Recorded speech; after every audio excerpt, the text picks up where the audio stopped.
Hey, what's up guys? So in this video we will see how to clone apps on the Poco M6 4G.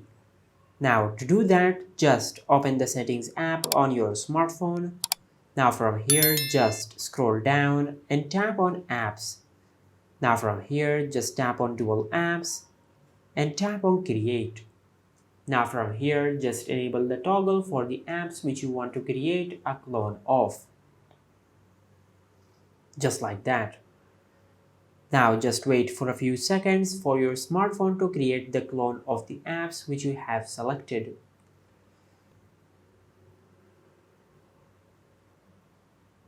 Just like that.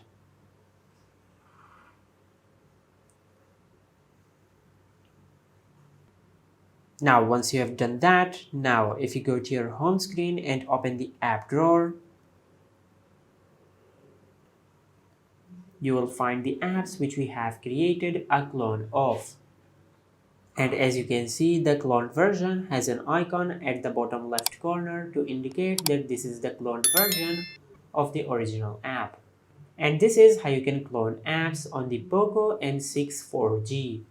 If you found this video helpful, please like the video and subscribe to our channel and hit the bell icon to get notified when we upload a new video.